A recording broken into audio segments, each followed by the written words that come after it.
बच्चों, आज हम कक्षा 7वीं विषय हिंदी और पाठ 4 और पाठ का नाम है 2 कविताएं।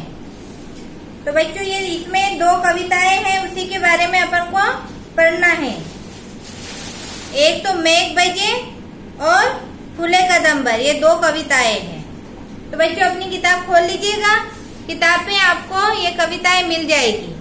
इस कविता में आपको क्या बोला गया है, किसके बारे में है, ये आपको पता चलेगा जब आप इस कविता को ध्यान से सुनोगे।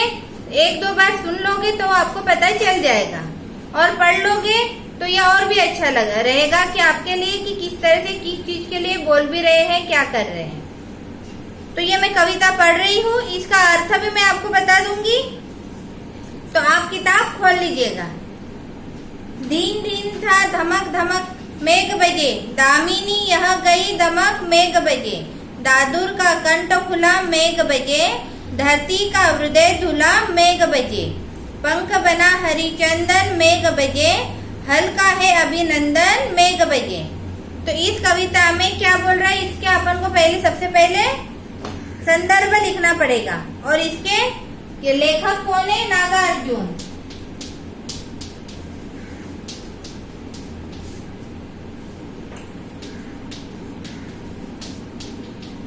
इसके लेखक कौन है? नागार्जुन। तो अपन को इसमें पहले संदर्भ बोलना पड़ेगा। यह कविता नागार्जुन द्वारा लिखी गई है। हमारे पाठ्य पुस्तक में 2 कविताएं द्वारा लिया गया है। किस बारे में है? इसमें अपन को प्रसंग में बोलना है। प्रस्तुत पद्यांश में कवि ने बादलों से घिरे आने वाले वर्षा ऋतु के मनोहर यानी बहुत सुंदर दृश्य का वर्णन किया गया है।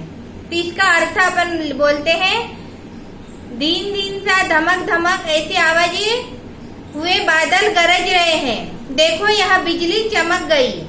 इस वर्षा ऋतु में मेंढक का गला भी खुल गया, अर्थात बोलने लगे। वर्षा होने से सब जगह पेड़ पौधे धुले धुले से अर्थात साफ सुथरे नजर आ रहे हैं, जो ऐसा लग रहा है जैसे धरती का दिल साफ हो गया है। इस ऋतु में कीचड़ से कोई नफरत नहीं करता, मानो वह भगवान का चंदन बन गया हो। किसानों ने अपने अपने हल निकाल दिए हैं और हल की पूंछ पकड़कर परब बन गई है, यानी वो अपने खेतों में उसका हल चलाने के लिए निकाले गए हैं। पहले क्या है कि जब काम हो जाता है तो हलों को ऊपर रख देते हैं, तो जब उस समय जरूरत पड़ती है तो उसको निकाल देते हैं। तो शुरुआत हो गई है हल निकालने की। ठीक है, अब इसका दूसरा है फूले कदम्बर। अपन फूले कदम्बर के बारे में पढ़ेंगे। फूले कदम्बर दहनी दहनी में कंदून सम झूले कदम्बर। फूले कदम्बर सावन बीता, बादल का कोप नहीं रीता। जाने कब से वो बरस रहा, ललचाई आंखों से नहा। जाने कब से तू तरस रहा, मन कहता है छूले कदम्बर। फूले कदम्बर फूले कदम्बर। तो इसमें भी अपन को इसका सबसे पहले संदर्भ लिखना है, प्रसंग लिखना है और फिर इसकी अर्थ बोलना है। तो इसमें सबसे पहले संदर्भ में लिखेंगे। यह कविता हमारी पाठ्य पुस्तक हिंदी से ली गई है। इसमें लेखक कौन है? नागार्जुन। इसमें कदम्बर की सुंदरता का वर्णन किया गया है। तो इसका प्रसंग में आएगा, प्रस्तुत पद्यांश में बरसात के मौसम में प्राकृतिक सौंदर्य का वर्णन है। तो अपन अर्थ बोलेंगे, कदम्बर के पेड़ में फूल लग गए हैं, हर टहनी पर गेंद के समान फूल लटक रहे हैं। सावन बीत गया है पर अभी बादलों का गुस्सा कम नहीं हुआ, अर्थात वर्षा ऋतु अभी समाप्त नहीं हुई है।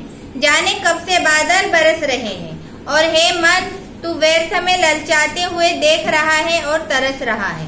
मन कहता है कदम्बर के फूलों को छू ले। तो आज की कविता में अपन ने ये 2 कविताएं पढ़ी है। तो इसके बारे में आपने जान लिया। तो घर में ये 2 कविताएं पढ़ लेना, दोनों कविता का पाठ भी पढ़ लेना और वीडियो भी अच्छी से देख लोगे तो पता चल जाएगा। इसके प्रश्नोत्तर हम अगले वीडियो में भेज देंगे। तो आज के लिए यही, कल अपन इसके प्रश्नोत्तर देखेंगे।